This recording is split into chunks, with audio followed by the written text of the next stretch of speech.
What's going on, guys? It's Hostile Q&A number 11, and we're going to do this in a few parts because there's about 250 questions, and I can't make this a 4-hour video. So we're going to do like 40 minutes now. We'll do an hour later. We're going to get 2-3 parts in and try and knock out some of the best questions here out of all of these on Instagram.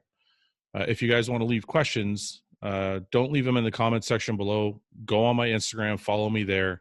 And every once in a while, once a week, usually I'll post a post that will allow you to leave questions in the comments section for me to answer. It's probably the best way to do it. All right, so you know what? Let's not waste any time. Let's set the timer. We got 40 minutes on the clock. Let's get to work. Okay, first question comes from Ellis Oliver 1. And he says, what's your best ab workout? So abs, I feel like, are best trained in the form of vacuums. So the thing you would do most is every day or every other day you do vacuum. And doing a vacuum is when you pull your belly button all the way to your spine. It's kind of really sucking in, breathing out all the air, and really sucking in your stomach as far as you can. And you're trying to take your belly button and bring it as close to your spine as you can. When you do that, you want to hold that for 10 seconds. So what the protocol is for me, what I've learned to do and actually has helped me make my stomach a little flatter was 10 sets of 10 seconds. So you're going to pull a vacuum, you're going to hold it for 10 seconds, catch your breath, do it for another 10 seconds, catch your breath, do another for 10 seconds for 10 of those, okay? Now, as you get better at it, the rest period between your sets is going to get shorter because you're going to catch your breath faster because it'll be easier to do. The first few times you do it, 10 seconds might seem hard. It's like, oh my God, I can't hold my breath for that long while I'm doing this vacuum. But as you get better at it, and as your muscles strengthen in your stomach, it will be easier to hold it in, which will allow you to hold it longer and recover faster. So for the first week, maybe do 10 seconds. The second week, bump it to 12 seconds. The third week, bump it to 13 or 14 seconds. You'll be able to feel yourself getting stronger at it. So do this every other day. I usually do it in the shower or after my workout, just so I like doing it in the morning. So in the morning when I get up, when I shower, I'm fasted. I have nothing in my stomach. I feel like it's really easy to pull in and hold. So that's my favorite time to do it. Or after my morning cardio when I'm still fasted, somewhere along those lines. That's probably the best time for me to do it. So that's something I feel like you can do every day, and will just make your stomach smaller and smaller and smaller and tighter and tighter. A lot of people make the mistake of training abs every day, and I don't feel like that's beneficial, especially if you're doing it with weights, because you're just going to make your abs really thick. Doing the vacuums is actually going to tighten everything up. It's not building muscle, so it's a little bit different. The same thing to train your TVA. You're training your TVA, which is your transverse abdominis. That's what doing a vacuum does. And you can do the same thing by doing planks. Planks are good for training your TVA and tightening it up as well. Now, as for training abdominals to get that six-pack look, I feel like once or twice a week is good enough with weights. So I learned a little trick from Dante Trudel. If you take a cable, rope, if you set up a rope attachment to a cable and kind of behind your neck, you can pull forward with it. So the stack is actually behind you, and you pull forward with it and do a crunch that way. There's a bunch of different ways you can do it. There's a bunch of machines you can use for crunches. You can do it no machines. You can just do regular crunches. But I feel like weighted crunches once or twice a week will build those thick abs, the blocky six-pack, but without making your waist thick. Because if you're doing it every day, you're going to build a lot of muscle in that area, and it might be harder to have that tight waist look. That's just my advice. I'm not known for the best midsection, so you can obviously get other opinions, but those two things are what's helping me recently bring my waist down more than it was. Next question is Todd1465 says, what is your post-workout routine, food timing, etc.? So if I'm trying to be at my very best and I'm plugging everything in at the time I need it, the way I do things is I have a pre-workout shake, and then I have an intra-workout shake, and then I usually just have a whole food meal right after the gym. Now, the reason a lot of you might be saying, well, why aren't you having a post-workout shake? My intra-workout shake has essential amino acids in it, and it has usually has carbs in it. So my muscle is fed while I'm training. So I don't need that half hour window where your body is starving and you got to run home and get get the anabolic window filled in. I've already done that. I've been doing it while I was training. So one of our products for HOSSTILE supplements is an intra-workout product. And the intra-workout product has a full array of essential amino acids, and it has clustered dextrin as well as dextrose in it. So it'll give you the carbs you need to also replenish the muscle. So there's also other ingredients that will help you with your workout. But those are two of the main ingredients that will help you stay anabolic and also replenish glycogen stores to make it so that you don't have to rush home and get that shake in. So my routine is pre-workout meal, yeah. And then about an hour after that, I have my pre-workout shake. And then when I'm at the gym, I start drinking my intra-workout with my warm-up. Just as soon as I start training, I start drinking my intra-workout. And then I usually finish that by the time I'm done training. And then I just drive home. Takes 20 minutes. When I get home, I have a meal. And that's usually how it goes.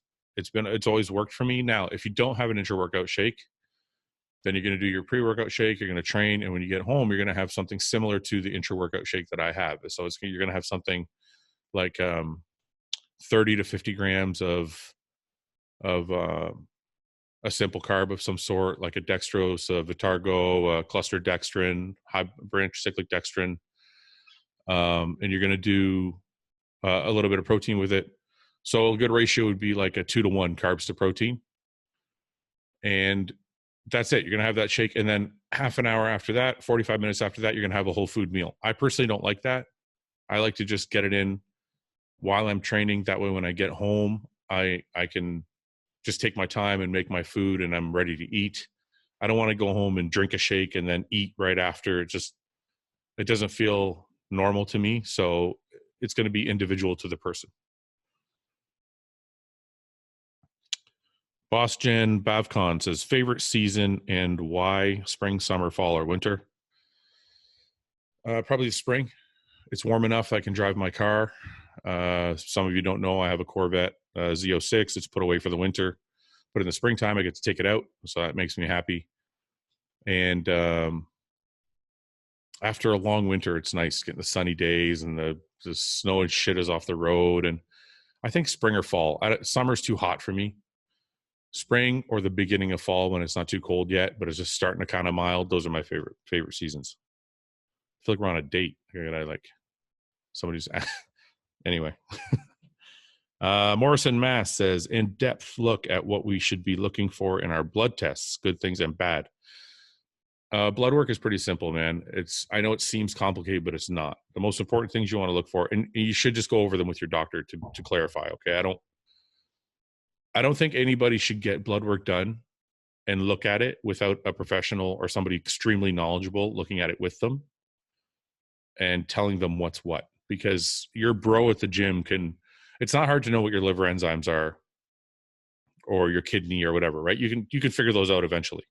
You do it enough times, you figure it out. But there are certain trends and there are certain combinations in your blood work that matter. So it's like this. Let's say your kidney number, your creatinine level, and it's measured in different numbers, different units in the U.S. versus America and versus Canada. In Canada, anything over 130 is considered high. Usually anything over 115 or 120. But if you're a bigger guy, you can get away with 130. That's okay. So if you go and you do a test and it's like 180, you're like, holy shit, are my kidneys failing? Like, what's wrong with me? But there are other numbers like your creatine kinase number. Like, how high is your creatine kinase number? If your creatine kinase number is extremely high because you trained yesterday, then your creatinine number is also going to be very high. So this is why I say it's important to have a professional or somebody extremely knowledgeable look at the blood work with you, because just knowing the individual numbers is not enough. You need to know the combinations of why certain things are happening, and your doctor is the best person to go over that with. So just for your own sake, when you go to a doctor to ask them what, like, if you want blood work, I would say always get kidney, liver, are number one. You want to get your thyroid checked. You want to get your blood sugar test, like your A1C. What am I saying here? Kidney, liver, thyroid, cholesterol, blood sugar. And then you're going to get your red blood cell count, your white cell blood count, your hemoglobin, and all that checked. Those are usually the main ones. I actually don't even usually get my test levels checked or anything like that. I usually just want to know what my organs are doing. And then if you want to go even further, like I had calcium scoring done on my heart. Excuse me. I had calcium scoring done on my heart and things like that to make sure everything was functioning properly and I had no blockages or anything like that. I've actually had an angiogram too. I went so far as to have an angiogram. For those of you who don't know, an angiogram is where they kind of put you under and they inject you with a dye to see where the dyes are going in your veins of your heart and to see if there's any blockages in your veins in your heart. So there are a number of tests you can get, but the main ones you want to get on your blood work, 3-4 times a year are the 5 I said. So you're going to do, like I said, kidney, liver, cholesterol, blood sugar, and thyroid. And then on top of those 5, you'll have all your white and red blood cell counts to check. And those are usually standard at any blood work. And then after you get it done, take it to somebody. If your doctor doesn't call you back or whatever, or let's say you get it done at like a Life Labs or something like that, and you have your blood work, don't just think you know what you're looking at. Make sure you take it to somebody that knows, or your coach might know or something, but make sure they really know and they don't just say they know. But the best thing to do is take it to your doctor and have them go over it with you thoroughly. And if your doctor's an asshole that is like, I don't want to help you because you're doing steroids, find a new doctor, because that doctor's a dick. Because a good doctor is there to help you, and he's not there to judge you. So if you find a doctor that's judging you and he's like, well, you're doing steroids, I don't want to help you, say, fine, I'll find a new doctor. This isn't working for me. If you have a goal and you're going to do something anyway, it's better to find a doctor to help you with your goal and keep you healthy. Morrison, Mass. Oh, we already did that one. Alexander W. Wallace says, why did you stop taking finasteride? You mentioned you used to take it and stopped, and that's when you went bald. I'm not completely bald. My hair is just thin, and I don't think it looks good when I grow it out. So I'm not bald, but I might as well be. So anyway, touchy subject. I was taking finasteride for a long time. At the time, it's also called the other name for it is Proscar or Propecia. And it actually kept my hair, but I didn't think that was what was doing it. I just thought my hair was sticking around. And then there was also some reports of it being related to cancer and this and that. And I think it was prostate cancer it was connected to. So I just kind of got paranoid. And I was like, and at the time I had my hair shaved into a mohawk. And I thought, well, the bald areas aren't really around the mohawk, so I'll just stop taking this drug. When I stopped taking Proscar or finasteride, I started noticing patches of hair kind of falling out and my hair thinning out much, much faster. So if you are on it, there's actually a new generation of finasteride out called Avodart. It's Avodart. Ask your doctor about it. Avodart actually is supposed to be the next generation of finasteride and actually supposed to be healthy for you while being able to keep your hair. And actually some people say is supposed to regrow hair, which I don't believe, but I would ask your doctor about that. If you're concerned or want to, you're trying to focus on keeping your hair, ask your doctor, see what he says about it. Beast 401 says, choose body parts by race to build the ideal bodybuilder. Here we go with the race. Here we go with the race shit. You know what? I'll do this one with Luke. I'll try and remember and do this one with Luke on Bodybuilding's a Bollocks podcast. It will be a lot funnier. Jacob Cena says, cardio to improve vascularity. No. Well, yes, indirectly. Indirectly, yes. Vascularity is, okay, everybody wants to have veins. I don't know why. I don't think veins are cool, but some people do, I guess. Veins come as a result of muscle growth and conditioning, okay? When you're 150 pounds and you're shredded, but you don't have any veins, it's because you're 150 pounds.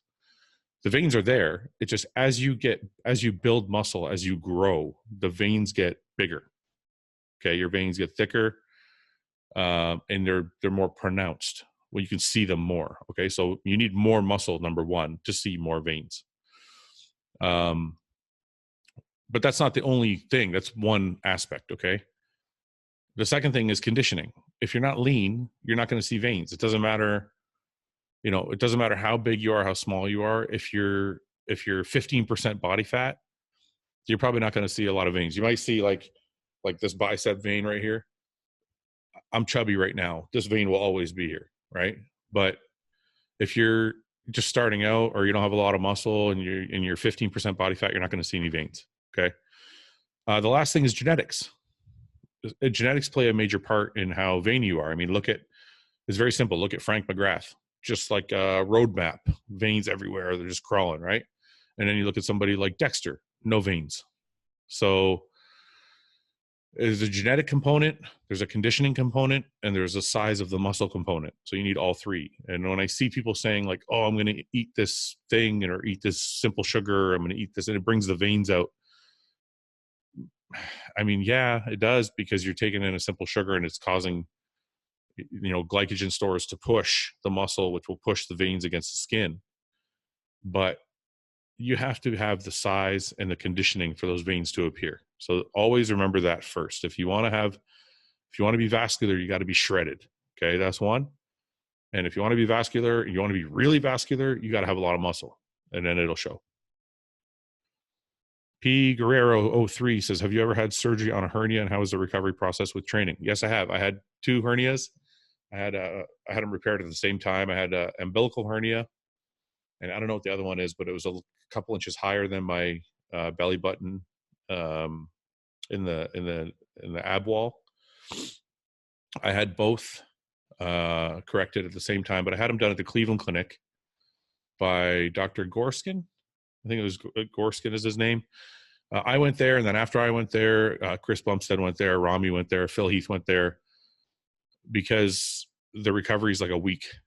It's like, it wasn't even. Like, he did the surgery, and they used lasers to cut and everything, and they used like a special wire, a flexible wire to sew in like a Gore-Tex or some shit, or Kevlar. I can't remember how they sewed it together, but it was a special procedure they did.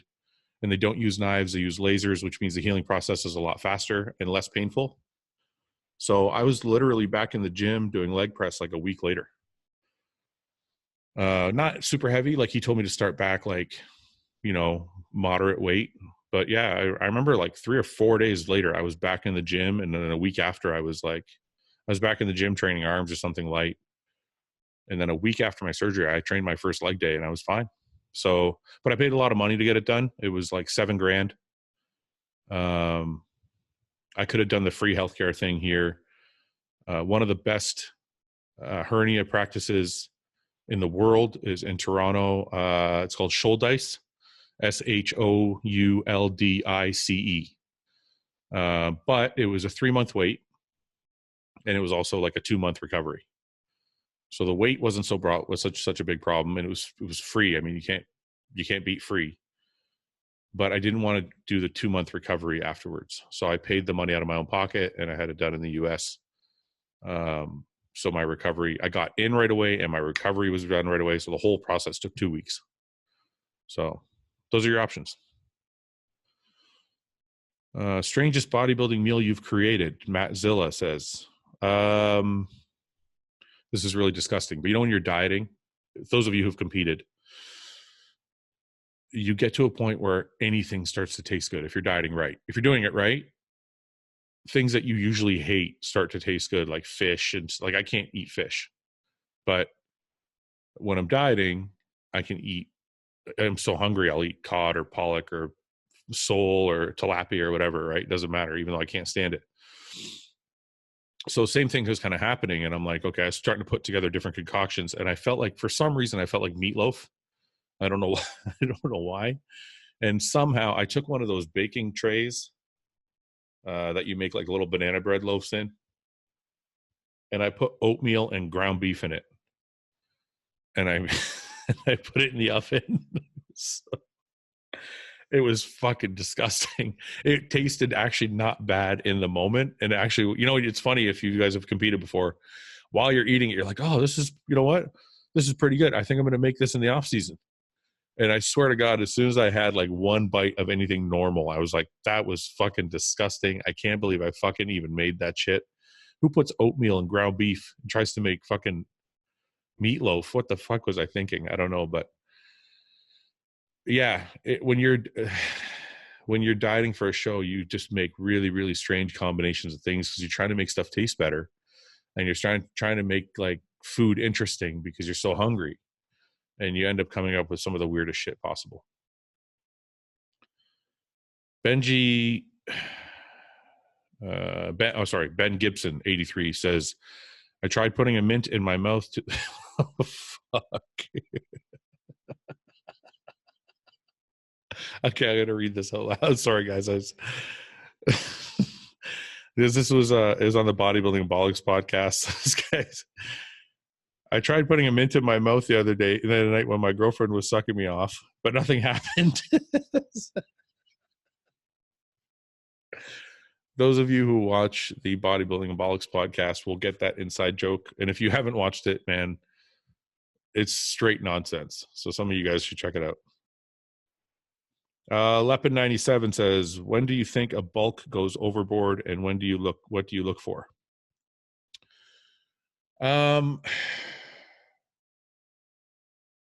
I honestly got to say, like, if you've lost all your lines completely, a bulk is a personal thing, in my opinion. Like, some people can bulk hard, like Lee Priest. You know, you look back at the day, Lee Priest's off-season photos, and he looks like he's not even a bodybuilder. But he's thick as fuck, and he put on the muscle he needed on stage. So you can't argue with it. You know what I mean? You can make fun of him all you want, but he stepped on stage and he was top 6 at the Olympia after having that off-season. So how can you argue with that, right? It works for him. So that's why I'm saying it's an individual preference. Now, if you're so lean that you're not, at the end of the year, you're netting like 3 pounds of muscle, then you're too fucking lean. Like, that's how you know you didn't do it right. You didn't do your off season right. If you're so worried about getting fat that you were like 180 pounds on stage last year, and then you got to the stage this year and you're like 183 and you're in the same condition, you did something wrong. You should be able to put on a minimum of 5 to 10 pounds of stage weight every year. Not obviously forever. You're going to get to a point where you hit your genetic limit and you're just not going to grow anymore. Like, I've been around 255, 260 for the last 5 years. Like, it's not going to go, I'm not going to be much bigger than 260 ever, I don't think. So, but that's how you know you went too light. Now, if you go too heavy, the same thing happens. Let's say you put on, like, I'll give you an example. In 2003, it was my first nationals. That previous off season, I got up to 286 pounds. I went on stage at like 204. I lost 82 pounds in that prep. If you're losing 82 pounds, you fucking went way too far. And honestly, if you're losing 82 pounds to put on 10 pounds of muscle, that's not bad. I think I only put on like 3 or 4 pounds. And that's when I knew, okay, this is horrible. And what I did that year was I just ate a whole bunch of shit. I was like Chef Boyardee and fucking mac and cheese, and it was all just garbage. I'm like, I just got to get calories in. I didn't have like a base diet plus shitty calories. It was all shitty calories. So you have to judge by, in my opinion, while you're going, that's one way to look at it, right? The other way to look at it is while you're in it.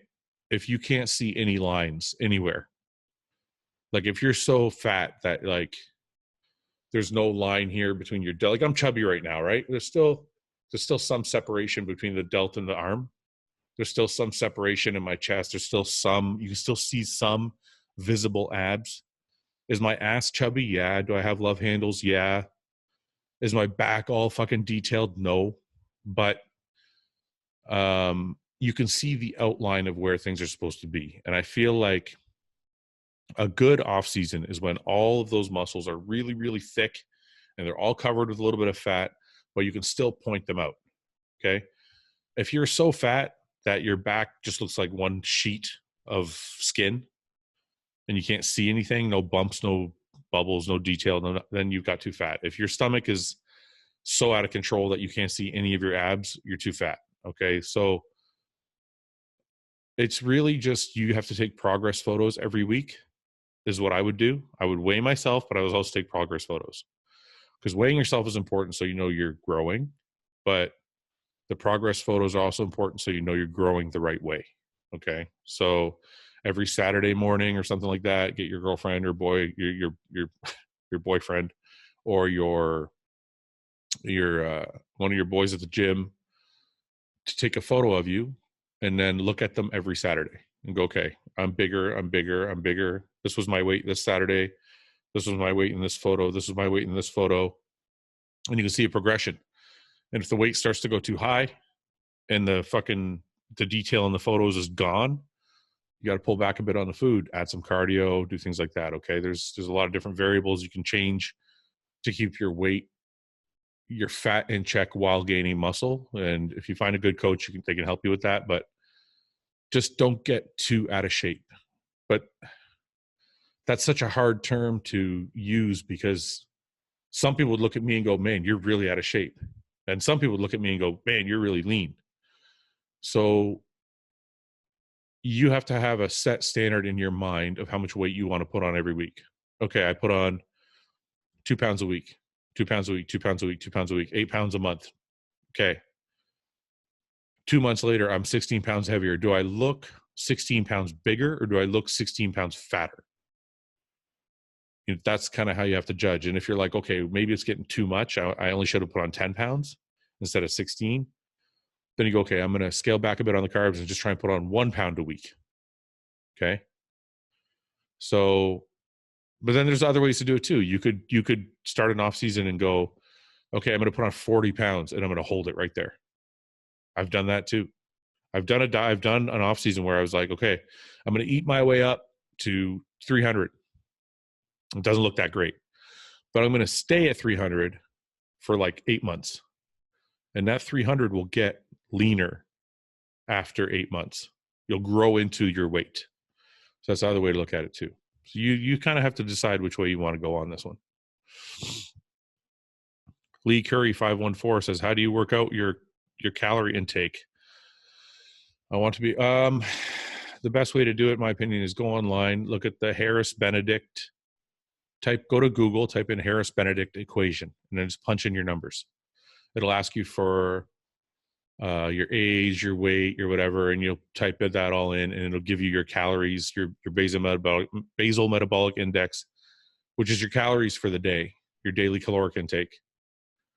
And then there'll be another chart there that you'll multiply that weight or those amount of calories by how much work you do. So it'll say, like, if you're very, very, very active, it'll be multiplied by 1.6. If you're mildly active, multiply by 1.4. If you're and go down the list, right? So you'll multiply by that number that works with your activity level, and that will give you your daily intake needs, your daily caloric needs for the day. And in my opinion, that's the best way to do that. Now, if you want to be in a deficit, you find that out and you just subtract by whatever number you want to be in a deficit by, which is probably 2 to 500, depending on how aggressive you are. CB8817 says, what is the longest you've gone without sleep while sticking to your routine and regimen? Thanks for being so interactive. The longest I've gone without sleep, I try and get sleep every night. Now, when I'm dieting for a show, my sleep is really shitty. It gets like, I'll go to bed at 2 a.m. I'll wake up at 3:30, 5:30, 6, and then 7. Okay, I'm like, okay, fuck it. 7 o'clock, I'm getting up. I've gotten 4 hours sleep. It was all choppy and all shitty. That happens to me a lot during a contest diet. And it's not healthy and it's not good for you. But when I'm that hungry, I just can't sleep. So there's a lot of sleep deprivation in dieting, but I've never gone a continuous like day or 2 or 3 without sleeping. I've never done that. Mike Johnston 211 says, things you do on the daily to stretch out your shoulders, rotator cuffs. I actually do some foam rolling. I have a vibrating foam roller by Tim Tam. Tim Tam makes it. They also make a massage gun. I use that vibrating foam roller every morning. I get on it. I'll get on my shoulder and try and work out the front, the back, the sides, underneath. That's my main go-to. And then the other way to work your shoulder, to stretch out your shoulders, is literally just hanging. So I'll set up a bench in front of a Smith machine. I'll put my feet up on the bench and kind of like in a sitting position. I'll rest my feet on the bench, and then I'll just hang from a Smith machine bar, and just let my body. You don't have to. You can do it on any bar you want, but I just like my legs are supported, so it's just my back is being stretched out. And you do that for 2 to 5 minutes, and that will open up the shoulder joint and allow for more movement. Now, if you already have a problem in there, that might not be the way to go, because that hanging might make it worse. But I would see a therapist if I were you, because if you have any injuries, that's always see a therapist and get an actual diagnosis. Okay.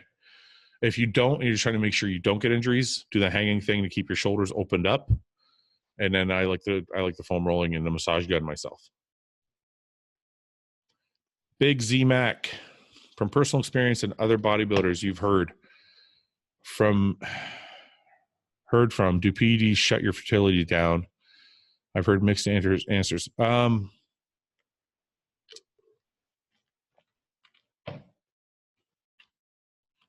They can shut your fertility down, but it doesn't mean they will. So I know bodybuilders who have had 0 sperm, none. They've gone to get a fertility check, and the doctor was literally like, you have 0 sperm. I also know those same bodybuilders have come back after a year of like HCG therapy that the doctor's given them a protocol with HCG and other drugs, that they've come back and had better than normal fertility. So it is possible to come back from in some cases. But I also know bodybuilders who have been on for 20 years and then got somebody pregnant while they were on.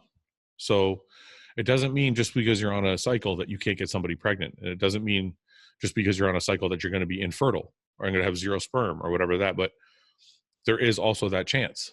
So, and it's probably likely, depending on how much you take and how often you take it or how long you've been taking it, it's probably going to be likely that you are going to be less fertile or infertile. But it doesn't mean that you will be. So there's not really an answer for you. I can't say yes or no, because I know both scenarios. Somebody who's been on has gotten somebody pregnant. Somebody who's been on has been infertile. So it depends on the person. Everybody's different. Luke Manning Peter says, best routine to build mature muscle. Just jump between lifting heavy and focusing on volume. There's not really routine to help build mature muscle. If you listen to the actual meaning of the word, it's mature muscle. It just means it's time, right? It's the time to build maturity. So like, you're going to build mature muscle no matter how you train. How fast it comes depends on how you train, I guess. If you train with a very high intensity and high volume type of, I shouldn't say high intensity and high volume because they're two different things, but what I meant was if you train heavy with high volume, you're probably going to end up getting mature muscle faster, but you also might end up getting more damage because you're taxing the muscle so much, right? Like me, for example, I'm injured all the time because I always trained heavy but with high volume. Those two in combination work to build muscle, but they also can be detrimental to your physique and your soft tissues, and you can end up with injuries and things like that. So as far as building mature muscle, if you just train hard, your muscle will mature over time. There's no way to really make it happen with a certain exercise or a certain protocol. It just takes time and hard training.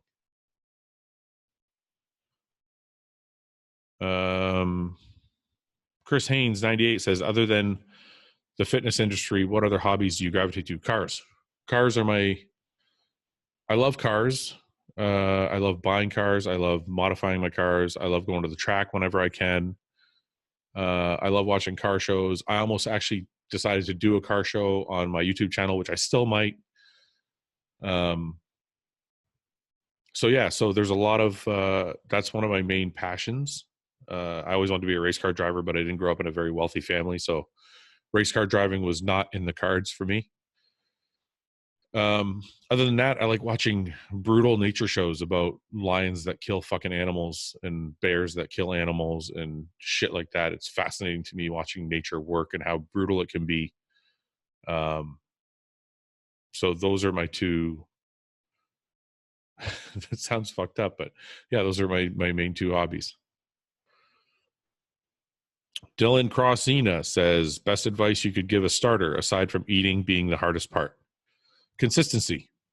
Dylan, consistency is your number one aspect of bodybuilding, because even if you're on kind of like a shitty program and you're only eating like 4 times a day, at least if you're doing it every day, your body will respond. Okay. I think the hardest part in bodybuilding is not eating. The hardest part in bodybuilding is being consistent. I did this workout. I did this fucking workout the hardest of my ability. Some people work out hard one day and then they kind of take the next day off, or they'll work out hard 3 days and then take the next day. I don't feel like training that hard today. Or they'll work out really hard and then on weekends like, oh, it's arm day. I'm going to the bar tonight. Fucking just do a couple pump exercises and fuck off. It's the consistency that makes the best bodybuilders. It's not, I mean, genetics plays a part. Yes. Everything plays a part. Genetics, drugs, everything, right? But one of the main facets that separates the really, really great bodybuilders from the just okay bodybuilders or from the guys that never turn pro is usually the consistency. Sorry, guys.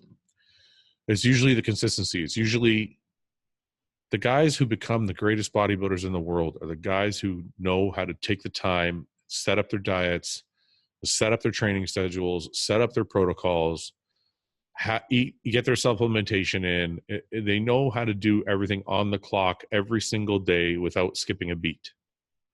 Those are the guys who become the greatest. When you take somebody like a Phil Heath or a Jay Cutler or a Ronnie Coleman or a Dorian Yates, and you take these people that have out of this world genetics that are just, they're beyond any normal human. When you take somebody like that, it's not just their genetics that made them so great. When you take somebody that with that type of DNA makeup and you add the consistency of the day in, day out ritual of eating, training, supplementation, protocols, everything, all the time, never missing a beat, never missing a meal. When you add that to somebody with that genetic makeup, you get a Dorian Yates, you get a Ronnie Coleman, you get a Jay Cutler, a Phil Heath. And, you know, it's funny, people point at Phil Heath and they say, oh, it's just his genetics. Yeah, it's his genetics, but it's also the fact that he was able to consistently plug in all the different factors every single day to the point where he became the best in the world. And the guys who aren't the best in the world are missing one of those ingredients. They're either don't have the genetics, they're missing meals here and there, they're missing, their training isn't always 100%, something is off, something is not always there, right? It's got to be one piece of the puzzle, but that's who becomes Mr. Olympia, the guy who has every piece of the puzzle and they maximize it with the consistency. So to go back to your question about what's the best thing to tell somebody new, figure out your plan and then figure out how to nail it every fucking day. That's the best way to become better than everybody else, because everybody else doesn't know how to do that shit every single day. They're going to skip a meal. They're going to skip a training session, or even if they make the training session, it's going to be fucking lazy and they're going to fuck around. You learn to nail this shit every day and you'll excel past everyone. Phil Fitness, best way to mentally get back into prep, had to deal with some depression this following year and trying to come back and compete in 2020. Best way to get back into that contest prep mindset. Flip the fucking switch. That's all there is to it. Listen, there's no secret. You're going to get on stage in 12 weeks or 16 weeks, however long, and you're going to be standing in front of a whole bunch of people in your fucking underwear. Okay? And this is the perfect recipe for depression, in my opinion, because you have no choice. You can't lay in your bed and be depressed. and then win a show.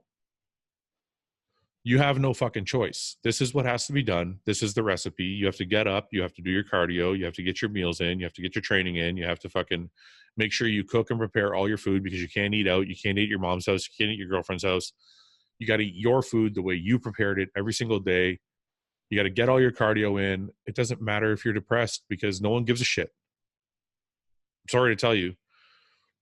When you get on stage, if you're not in shape, no one gives a shit about your excuses. I tore my quad like 3 weeks out from the Arnold's. Nobody cares.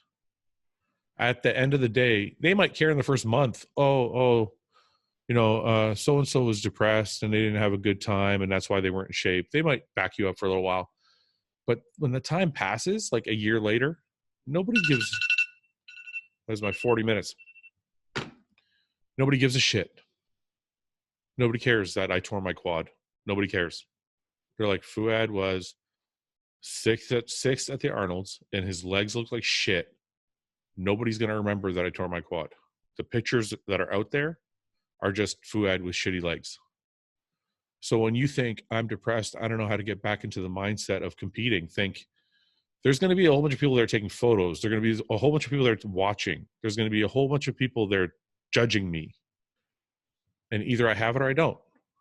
Either I want to get up, get out of this fucking bed, and get to the gym and fucking do my work and get this shit done and knock off, make a checklist, check it off every single fucking day, right?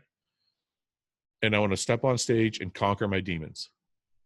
Or you're going to say, it's too much for me. I can't handle it.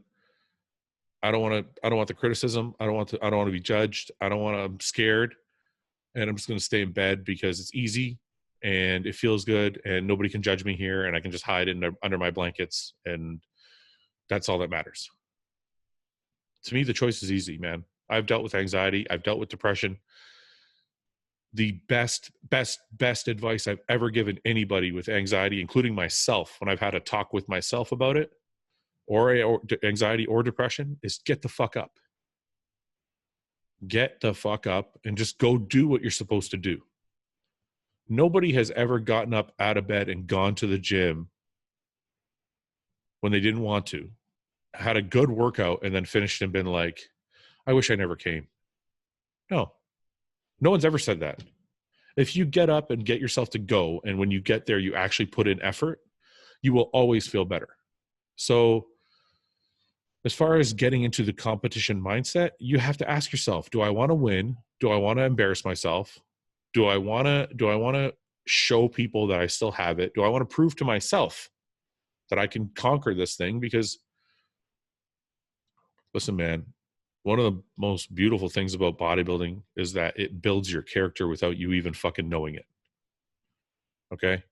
I believe in my heart that I would be less of a person had I never competed or done bodybuilding. And it's not because bodybuilding is the be all end all of everything. It's because it puts you in situations that are uncomfortable and you have to force your way through them to get to the end goal. And when you do, it proves to you that you are a better human than you thought you were. You're a stronger person than you thought you were.